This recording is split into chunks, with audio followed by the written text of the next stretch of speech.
So the problem we have is that the encouragement and motivation that I can provide somebody, the voice of the therapist, that's there for 1 hour. The voice of OCD, it doesn't rest. And again, right, it starts by frightening you with all the things you're afraid of, you know? I touch that dirty thing, what if I'm contaminated? You know, I don't wash, my children might get sick. Why do I have these violent thoughts? It makes me feel so evil, depraved. I mean, no one else thinks like that. How do I know I won't act on these thoughts? Got to make sure the stove is off. I don't want a fire. Maybe I'm gay. Whatever your fears are. So rather than listening for a few hours a day, we're going to have the person listen as much as possible. Wherever it is possible to walk around with headphones and not be inappropriate, right? You may not be able to do it at work. We want it on.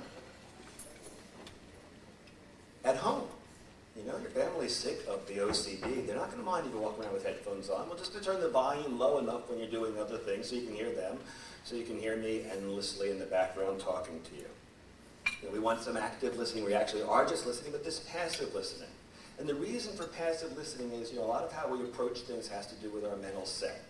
You know, a lot of times people with OCD, when they're in the middle of treatment, when they plan to do an exposure, even if it's difficult, they're kind of in the right frame of mind and they can move forward. And what they'll report is, sometimes something catches me off guard, and that's when I'm most likely to slip. Because their mindset isn't really where we want it to be. And so again, if I'm trying to diet, and I eat that one potato chip and now I go on a binge, it's right, obviously I know I'm not supposed to do that, but something's flipped in my head. You know, so I suddenly have, you know, lost control, kind of. And again, if I have OCD, if something catches me off guard, I kind of, again, slip into that mental set. Oh my God, and I just start following it. Even if I have obsessions that appear to me constantly bothering me, I still will have a few minutes here and there where they're not. And every time it comes back, I fall into my pattern. So if I have this tape playing all the time, it's going to lower the odds that I'm not in the right set. In the right set to remind myself, not only do I need to risk the consequences, but again, why am I going to take this risk? We're trying to help the person get into a frame of mind so that when they first do an exposure, when something happens in the environment, we want to raise the odds that they think in the healthy way. That their first response is, well, why would I want to do this? As opposed to, I got to get out of here. Because again, once they start down that path, the further they go down, the harder it is to turn back. It also creates what we think of as a complete immersive environment of exposure. That is, again, OC doesn't rest. We don't want any part of you to actually rest. And it also has to do with how it's kind of the proper way of carrying out an exposure response prevention program. So, for instance, if I'm doing ERP with someone, if there's any therapist in here who does this, don't raise your hand. It would be really bad if the assignment today was, I want you to touch this dirty thing. You know, I want you to do that. And that's it. Because that means the individual now gets to walk around like this all day. Constantly thinking, I can clean that. I can fix it. It'll be really easy. Really, it won't be easy, but they can have that illusion. What I'm going to do, if I'm going to do an exposure, is I'm going to start low enough on the hierarchy so that after we, you know, touch whatever terrible thing it is, that we're going to go like this. We want them to be totally exposed. And one reason most of you may or may not know, it is easier, not easy, but it is easier to work with contamination fears than other OC problems. And the reason it's easier is because I can make it a total immersive environment. Because not only are they going to do this in my office, we're going to contaminate every inch of their house that is not worse than whatever we dealt with today. And if toilets are worse than whatever we touched, so we're not going to touch toilets, but everything else, every towel, every dish, all the underwear, the children's pillows, everything. That means that in the morning, when they wake up, they now have 3 choices. I can get up, take a shower, and stand in the middle of the room naked. My clothes are dirty, can't put them on, can't dry, can't sit anywhere, can't eat anything. There are a few people who, after doing this, have the energy to do a total house cleaning, but most do not. that kind of natural laziness that saves all of us, even saves them in that situation. Because, if it takes 2 hours to wash your hands, an entire destroyed house, which is cool, you can do it in 15 minutes, is too much work. Choice 2 is where I can do the cleanup, which probably won't happen. Or choice 3, I got to deal with it. It's kind of a weird letdown feeling. Again, they're mourning. It's a little bit sad. I have to live with this. But contrast that with somebody who has a hit and run fear. I can do 3 hours of heavy exposure, and the next morning they have to decide whether to go out and do it again. It's all new. So we always want to, as much as possible, find a way to create an immersive environment. It used to be that if we worked with the mental obsessions, the primary mental ones, where it's all in my head, they were the hardest to deal with.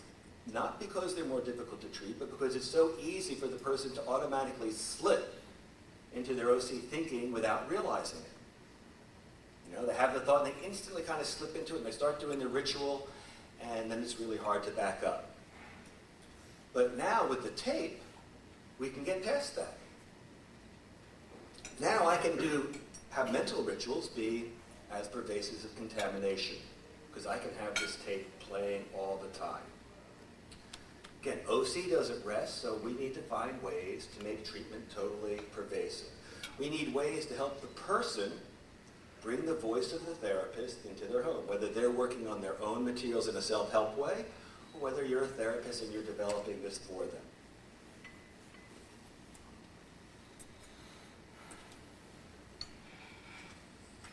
So these tapes, again, I'm going to do the exposure to fear and consequences. Maybe your house will burn down. Maybe you, child, will get sick and you're going to have to bury your child. You're going to have to be there at the funeral, looking at the coffin, looking at your child in there. I know that sounds really awful, but whenever we're talking about death, we're really kind of talking about two issues at once. We're talking about the OC fear, whereas maybe my family will get sick and die. We're also talking about something that everybody's stuck with. I can't really protect my children. Right? Part of what I'm stuck with in life is that I can't protect him. I can't make sure he won't die. Somehow I have to find a way to live with that fact, that he could die at any time. And part of getting to that point, right, we're going to do this horrendous thing, because, again, when we think about someone dying, when you think about your groom dying, what's his name? Russ? Yeah, when you think about Russ dying, you kind of think of it at the worst moment, that moment of, you get the phone call, and the whole world stops. But, after that phone call, something else happens. Sooner or later that night, you're going to be home, you're going to go to bed. It's going to be an awful night, no doubt. But you're going to go to bed. You may or may not fall asleep, but morning will come. If you don't eat, somebody's going to make you eat. During that day, you're going to make funeral arrangements. And gradually, life will keep going on. And the point of doing this is that we actually are trying to induce a kind of hopelessness. In this case, a kind of hopelessness that there's any hope of controlling the situation. I want to get away from wishing. Why do I want this hopelessness? It is really sad. I want this hopelessness because, one, there's no alternative. And if I have OCD and I keep getting into the symptoms, I lose the only thing I can have. Let's face it, your family, the only time you have them is when you're there. Right now, for any of your family members that aren't here, Russ, right now, is a memory of good times, and I hope there's a future.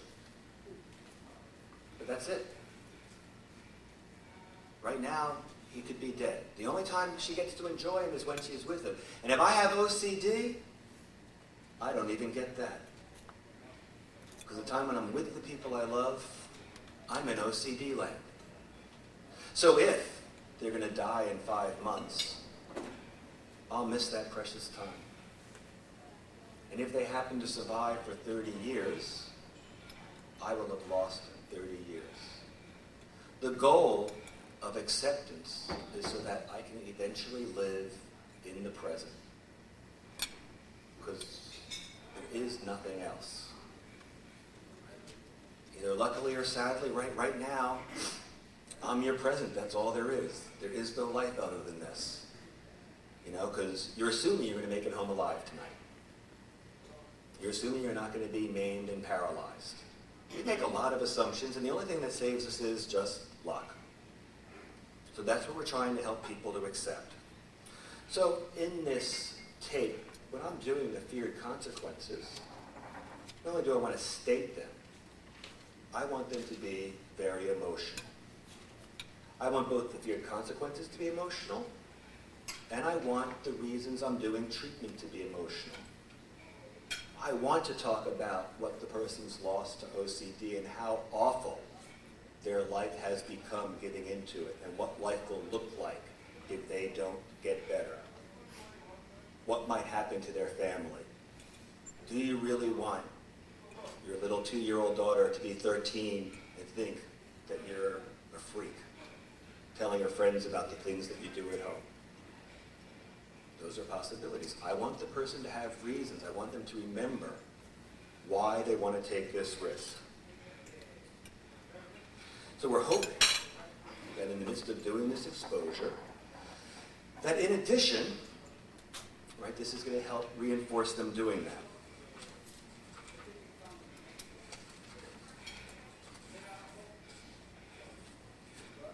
So we can use scripts in a lot of different ways. And it's really going to depend on what the individual's problem is. Because I'm going to have to modify the script to account for that. So for one thing, I may want to put in the script, because it's kind of like patching put them together a zillion ways. The script having to do with why your rituals don't work anyway. I'm just looking to see if I'm just duplicating myself. Sure. Knowing that my loved ones could die from X is really painful, I hope it doesn't happen. How I realize death isn't in my control. In fact, this fear that they could die from X is really covering up for that more pervasive fear, that I can't really protect my loved ones, and there are a zillion ways that can come to harm. There are even other ways I could make myself responsible for that I don't. I mean, do I have the cars perfectly maintained? Why should I just worry about contamination? If I've got to protect my family, isn't that my responsibility? Do I protect them from fire? And even though I make sure I don't contaminate them, do I make sure that I do everything possible? Are there ways that I can protect them more? Why shouldn't I be responsible for making sure they don't come into contact with anything anywhere that's potentially dangerous when I'm not around? We're talking about the losses. I'm talking back to OCD, being angry. I'm sick of what you've been doing to my life. You're there at every turn, everything I do. Look what listening to you has done. I'm sitting here an anxious wreck. Lost too much already, and I'm not going to let you take any more. You can do your worst, but I'm not going to listen. You're running from your threats. Look where it's gotten me. I'm not going to give in. I'm not going to decontaminate. In fact, I'm going to do more exposure. Maybe I will get sick from this, but so what? At least I'll be free of you. Being sick with you, being sick in peace is better than living with the hell of you. So watch me do the exposure. Make my anxiety worse? Fine, but I'm not going to let that work. Think making my family sick will stop me? Then do it, because I'm not going to listen to these threats anymore. At least I'll be able to enjoy my family however long I have them. I'm going to learn to cope with whatever life throws at me, because after living with you, I know what hell is like. After beating you, I know that I'll be able to handle everything that life throws at me. The goal of treatment is not to get rid of risks. Normal living means that if something horrible happens, I hopefully cope with it. I was thinking about my son the other day. He's 21. And I was thinking, what do we want to give our children? We're like so helpless. I can't give him everything he wants. We're looking whether it be good or bad for him. I can't do that. I can't make sure he won't be sick. I can't make sure he'll pick a good spouse. I can't make sure he'll make good choices. All the things I want to do as a parent, I can't do. I'm kind of stuck with doing two things. I can love him and hopefully he can know that. And I can try, I can't even do this one. I can try to help him deal with the fact that bad things are going to happen to you, Josh. And that the best thing you can do is to keep trying and to cope with it. No matter what that bad thing is. There's only hope if you keep trying. If you give up, you're stuck. That's all I can give him. As a parent, that's really sad for all I want for him. But right, that's the goal of treatment. Because, right, there is no other choice.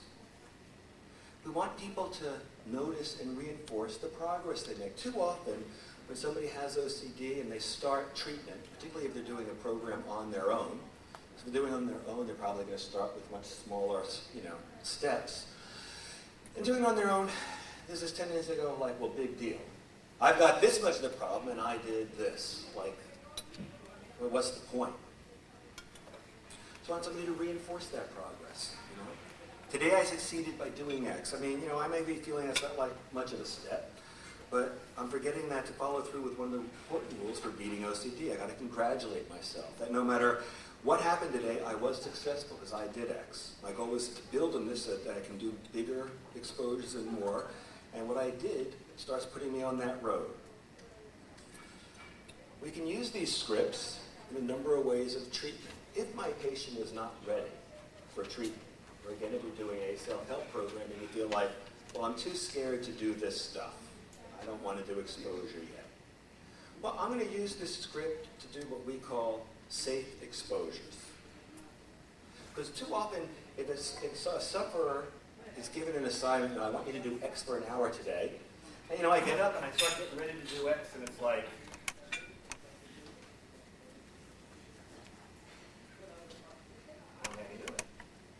so if I can't do it, or I always write off the word can't. I always think about the gun. Sometimes I have to threaten to shoot a family member instead because they're willing to be dead, but you want to shoot your family member.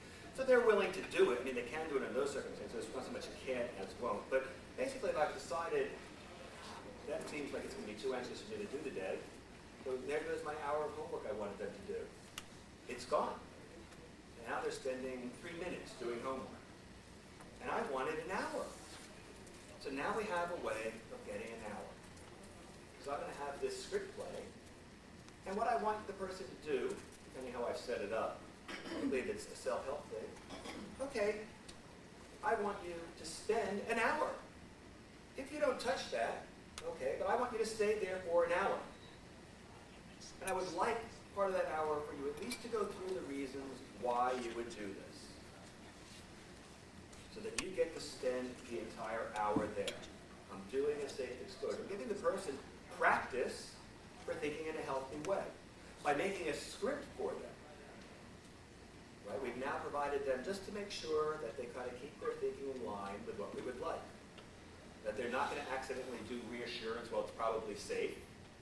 Because it doesn't matter if it's probably safe, it might not be safe. That woman who killed her father, maybe. So I'm going to have them spend the hour.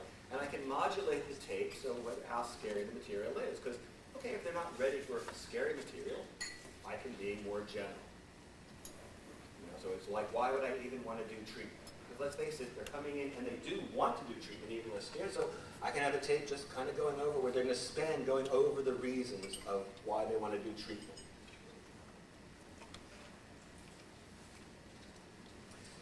Different manifestations of OCD are going to have slightly different kind of tapes. So there's some kind of general things I'm just going to talk about generally. Having to do with the goals of treatment.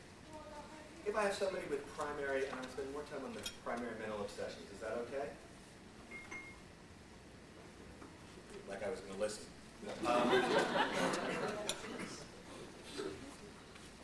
I would listen.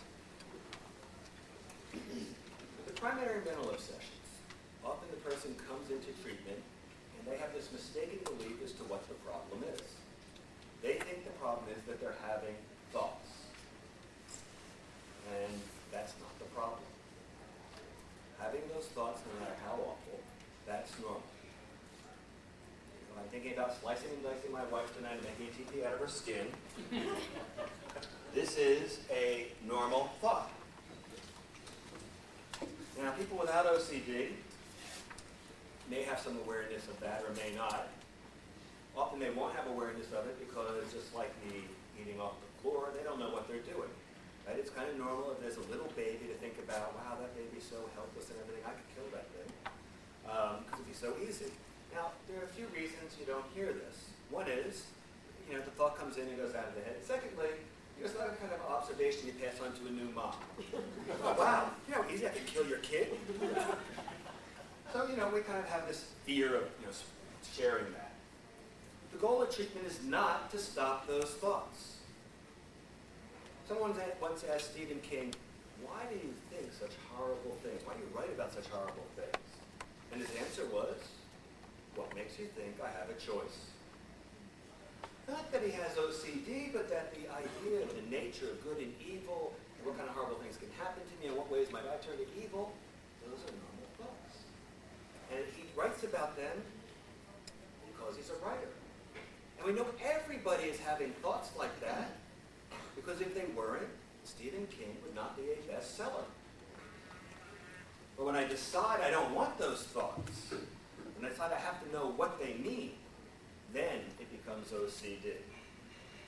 Again, right after 9/11, we asked our support group, think about these thoughts. Right now, 9/11's just happened, and how many of you, have these intrusive thoughts about what happened? How many of you find that it interferes with what you're doing on a daily basis? How many of you don't like these thoughts? And everybody in the group, of course, raised their hand. How many of you consider these thoughts obsessive-compulsive? And only one person raised their hand. And what was different about him is he said, I don't like thinking about it. It's horrible. Thinking about those people dropping the building, I can't stand it. He wanted to make the thoughts stop. That's not the goal of treatment. The goal is to learn to let them be there. Even horrible thoughts. I point out, if my wife dies, I'm going to have intrusive thoughts for a while about her. I'm going to be working and she's going to pop into my head. And of course, if I have OCD, I'll say, well, yeah, I would do that too. That's not a problem. But it doesn't matter if the thought's horrible. It doesn't matter if it's unpleasant. What makes it OCD is when I say, it must go away, it's too horrible. And again, we know that most people that OCD lie when they say, oh, that kind of stuff doesn't bother me. She wouldn't write it down. I want Russ to die a slow, painful death. But I can attend his funeral and look at his body in the coffin. Will it be your fault or my fault if he dies? I prefer to think yours makes me feel better. I could be wrong, but so what? So,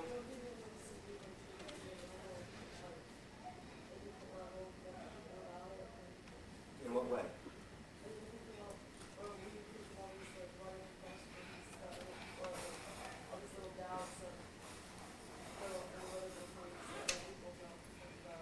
Well, I'm glad you brought that up. John, repeat.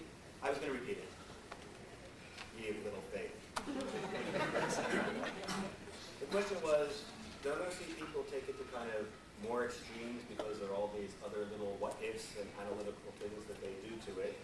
And the answer is, kind of. And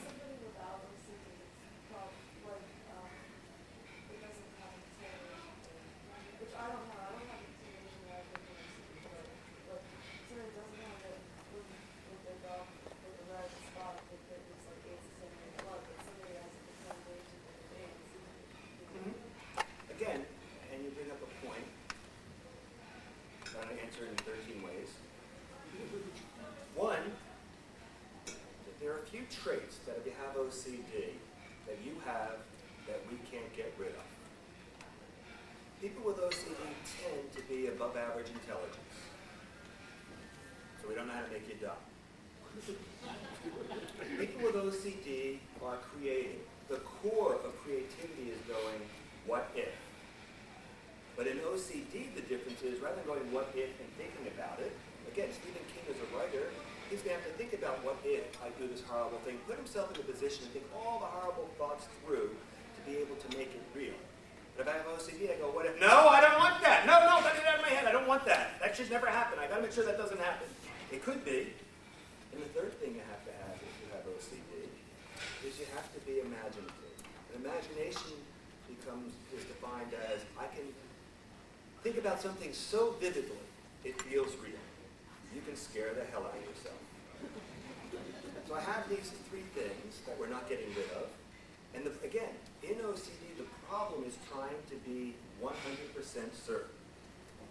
Right? I'm going to find out, I'm going to think about that red spot maybe being blood and AIDS because there is a slim chance it is. And even though I'm pretty sure I walked this far away, how do I know I really paid attention to what I'm doing? So did I really walk too close to it? And was I paying so much attention to that, that is there maybe some other spot that I walked over that maybe is AIDS or something? In fact, there's that spot there that could be that. And so, right, I can keep going round and round for that goal of I want to be 100% certain, which you can only achieve if you're stupid. You cannot be certain about anything unless you're dumb. There is always some infinitesimal, small chance. That's why I love, I mean, even though it's sad, that's why I love the story about the woman who killed her dad.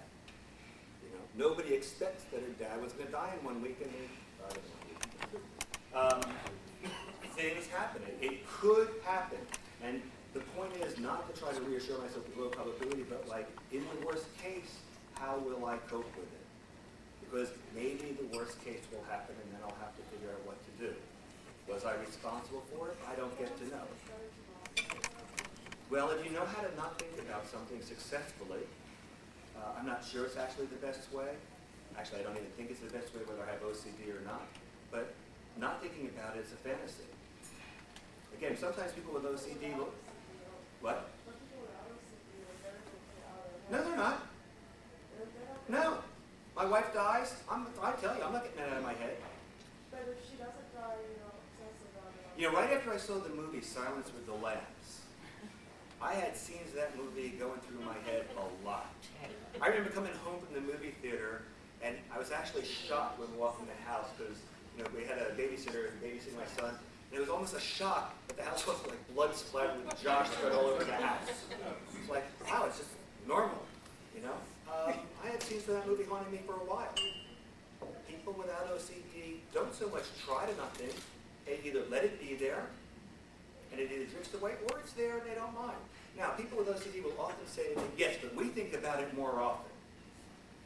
People don't think about that often, but there's a very simple reason. You drove here today?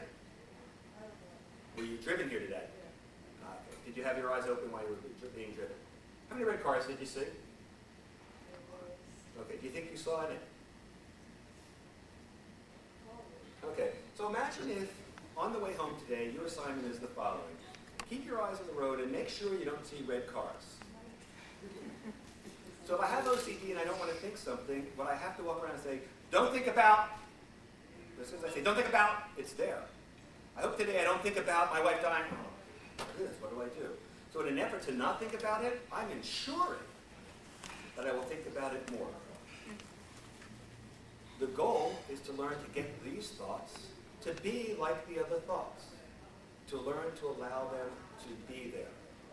As long as I'm trying to figure them out, as long as I'm trying to make sure, it's hopeless. I ensure that my attention will be on it. I'm going to have to live in the world with risk.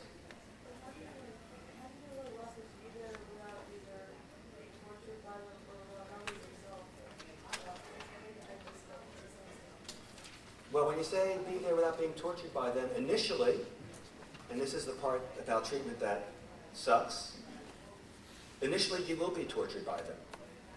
Initially you have these two choices. I can do this painful treatment, or I can do this painful OCD. Basically, I can go through pain and have an end of rituals, or I can go through treatment, not go through treatment and have endless rituals. It is scary. Again, when I talked about acceptance, that's a scary thing. There is a real loss. I really have to, how do I know I won't kill my wife tonight? Although I don't think I'm going to kill her tonight, I keep talking about it, so maybe that's evidence that I really do want to kill her, and I don't think I want to kill her, but who knows what's in my head. But the bottom line is, generally, if I have this thought, the real problem is, how do I know I won't go crazy later? Now, it's true. I don't know I'm going to go crazy later, because, going crazy is not something you plan. So by definition, I can't be sure that I won't go crazy tonight. So if I want to make sure that Kathy is safe for me, I'd have to leave her alone. Otherwise, I have to do what I always do. I go to bed, and I hope in the middle of the night that I don't slice and dice her. Because if I do, a few things will happen. One, I'm going to really feel bad in the morning, and I'll feel guilty. Two, my life will be ruined. And then the worst one of all, nobody, if I do that, is going to buy my book. And what if that happens? How am I going to cope with that? And you know what my choice is? If it happens, I have to figure out what to do next. The thoughts, initially it's going to be scary because you are scared of them. If you were afraid of cats, and now for treatment, although we do it a little slower, I take the cat, and you haven't been within 3 blocks of a cat, and I put it in your lap. Ah! You're terrified. You do one of two things. You throw the cat off your lap right now and say, that's why I don't do this. Or you sit there. Now, if you're really scared, you do suffer. There's no doubt about it. Because when you confront a fear, the first thing that happens is it gets worse. That's why people with fears don't get better usually spontaneously. Because you don't know what's happening to you. Life's terrible, it's scary. You try to confront something and a normal thing happens. It gets worse. But since you don't know it's supposed to get worse, it's like, oh my God, this is getting worse. I can't take this. So I run away. Now, it turns out if I do stay with it, eventually, if you have that cat in your lap for 3 days, it's going to be just a cat. Now, you may not like it. I don't like the fact that my son can die at any time. He rides his bike from where he lives to this job he has. He tells us delightful little things about how he almost got mugged the other day, how he cleverly escaped. We're like, could you not take that way again, Josh? And now we have to trust him. And I have no choice. I don't know what he's doing. It's like, am I lucky he told me that story? But that's the world I live in. I have to risk that. There's no way around it. I have to risk that maybe I'll have to bury my son. Now, that's not a fun thought. Now, what's my alternative to it? Can I make sure it won't happen? Can I push it out of my mind? If I try to push it out of my mind, I'll start worrying more. Don't think about Josh stuff. I don't want that to happen. I'm just stuck appreciating it when I can. But again, it's going to get worse initially. And there's only one thing logic does for me. Logic doesn't tell me I'm safe. Logic says to me, I have to suffer this to get better. You say you don't believe in reassurance, but you want to reassure a person that the fear will get better? Like even if you don't reassure them that there are consequences, what happens to reassure that the fear will go down? Or do you say you might just feel later? Because you want people to try. The answer to your question, the question was, do I reassure people that their fear will go down? And the answer is, it depends. If that's just a legitimate question, I will say, yeah, your fear will probably go down. If the focus of their OCD fear is that the fear won't go down, okay? Because again, it's a slightly different question. And if that's their fear, nothing I said is any good. Because anytime I say, yes, this will make your fear go down, it's like, okay, yeah, but what if it doesn't for me? What if I'm the exception? Okay, we never say to somebody, don't worry about that, it's just your OCD. Because if I say that, that's a reassurance, and what we find is people doing, okay, it's just OCD that I'm going to kill my wife. And you know what? There are people who have those thoughts and kill their wife, so how can I distinguish whether this is my OC thought? I mean, I know I have OCD, but what if I have OCD in that? So maybe it really isn't my OCD thought, and this is the real thought, then I have to worry. Probably it's my OC thought, so I don't have to worry about it. So if your fear, if the person's fear is my anxiety will never go down, and that's what they're mostly focused on, where they fall into this category of what we call obsessing about obsessing, then we're going to actually talk about something different. And I don't know if this is your fear, but let me just run with it. And the problem is we have to be very careful how we talk to a person who's basically falling in this category of either neutral obsessions, that is, I'm focusing on this picture, and the real problem with the picture is, what if I never stop thinking about the picture? Or what if I never stop noticing my breathing? Or what if this anxiety about focusing on my breathing never goes down? And my goal in treatment then becomes, we're going to have to teach you to cope with having that fear all the time. Probably that'll make it go down, but it might not. Because let's face it, if the fear is never going to go down, and obviously you've been unsuccessful in getting it down in any long-term way, we're going to have to find a way to help you cope and live with that.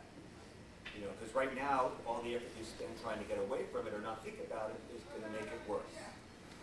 Now, it's very hard for a person initially to hear that because they tend to mishear what I'm saying. And they kind of tend to hear it as me saying, oh, you're screwed, this is going to go on forever.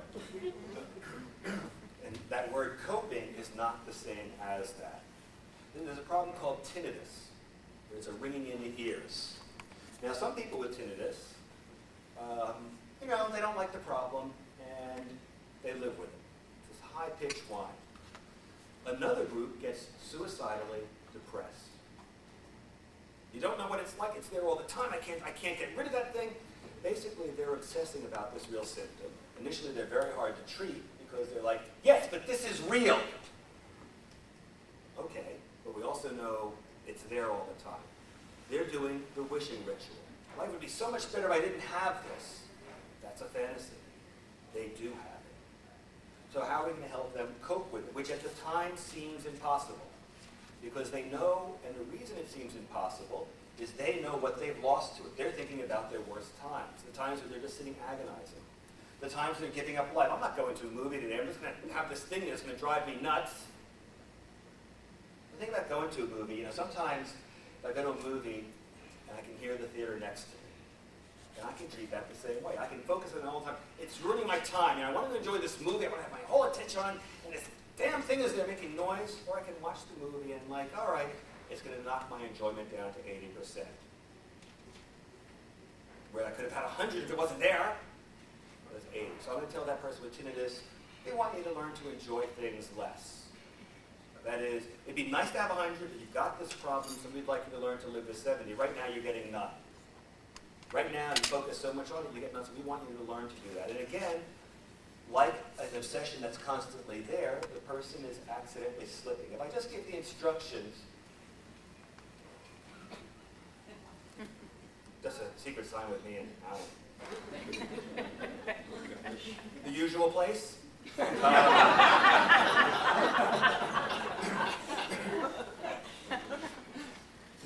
I? If you just give the instruction, you were saying. Oh, I know where I was. Oh, okay. Now I don't know where I was. Oh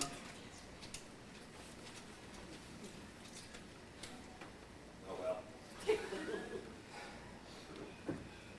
We give them some instruction that we want them to learn to enjoy it less, because what's happening in their life is that although they feel like they're always noticing their tinnitus, they aren't. And again, what happens? Periodic, you know, even whether it's minutes at a time, they don't notice it only. When it pops into consciousness, it's like, oh, it's there again, everything's ruined. They've accidentally slipped into the ritual. So I need to help them remember all the time it's there so they can kind of be in that state of mind, I got to deal with this crap. Actually, for tinnitus or obsessions that are constant, we'll make two kinds of tapes. One is we'll make our usual one describing everything, or sometimes we'll make a tape that just says a single word. Tinnitus, it might be, you know, ring. If it's an obsession, it might be it. I use it because sometimes people's obsessions jump from one thing to another, and I don't want to make 60 tapes, so it's like it, whatever the one's bothering all the time. And this word will say, it'll just say it, and there'll be a 30 to 90-second pause, random, and it'll do it again. So I'll have this tape of random its. And I want them to play that, and that's to remind them that this thing isn't going away. Now, actually, for many people, not everyone, a lot of people, why they have the tape on, it's easier. Why? Because if they have the tape on, it's hopeless to get it out of their mind, so they actually give up while the tape's on. When the tape's off, they kind of slip into their old way of like, oh, there it is again. When the tape on, it's like, oh, no way I'm forgetting this. Other people, it is hard work. I mean, people tend to go through treatment either like torture, or some people are shocked how easy it is. Because I think they truly accept that they are stuck with living with this uncertainty, whatever it is.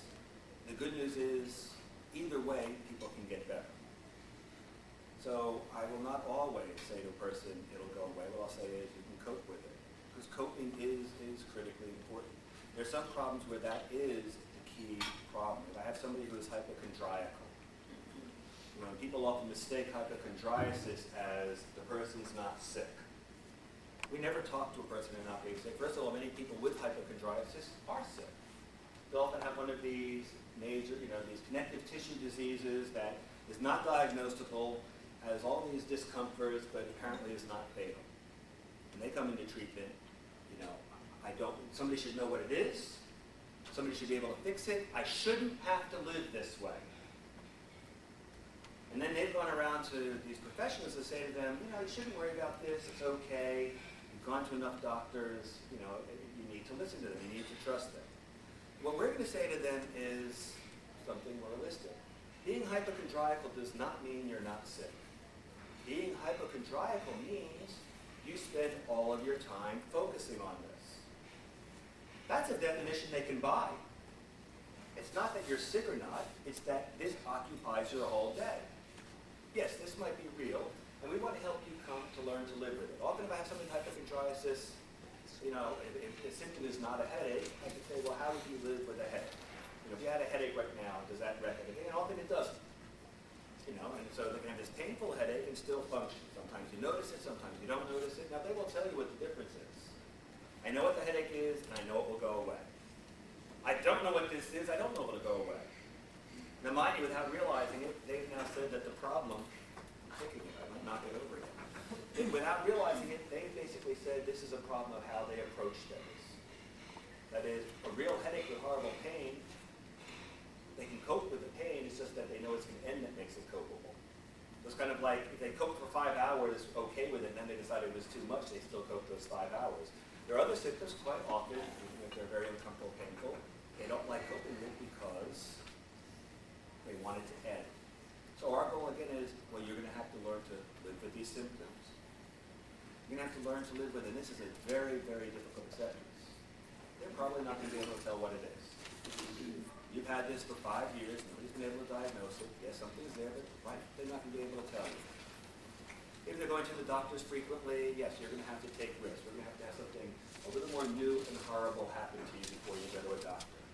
If you're going to go for a new test or something, well, that might be okay, but it's not okay if thinking about that new test occupies your mind for 5 weeks solid. Normally, somebody without this problem, they'd set up a new test and they'd be living life in between. So a lot of times, again, we're talking about acceptance.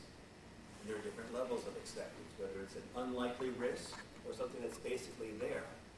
Right? The thing is that I can learn to cope with it, and if I choose not to cope with it. Well, what about what part of circumstances when part of coping is having no better go up? I'm sorry, say again? If circumstances where part of coping is having no better go up, like during a concentration camp or the solitary confinement in prison, part of your coping is going to be believing and thinking about when you're out, not just accepting that you're in there.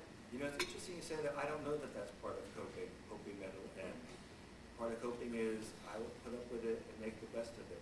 Terry Anderson.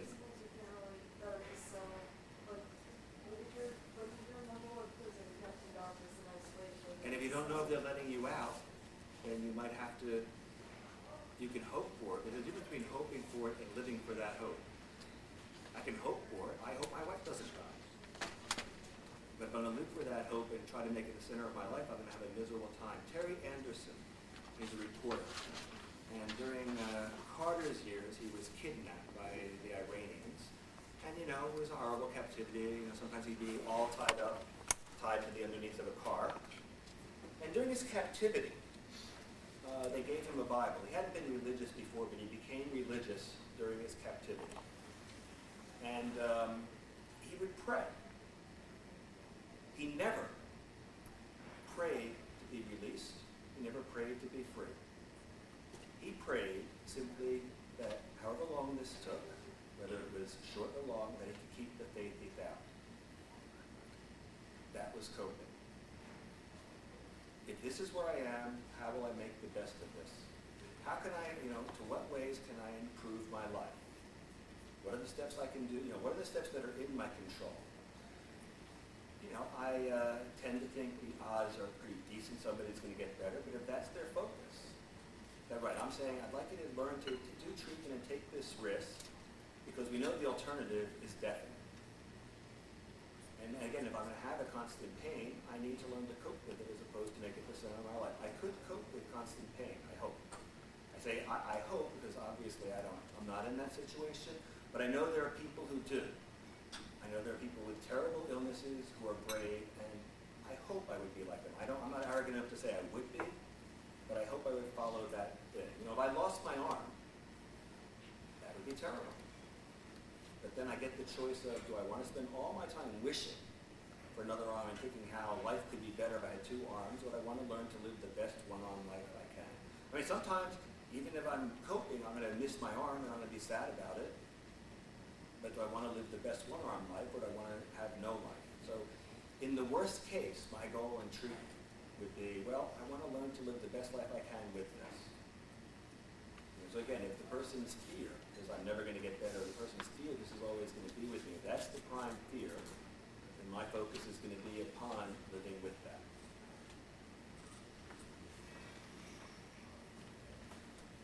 Hi, Alan. Hi. I'm supposed to stop, so thank you.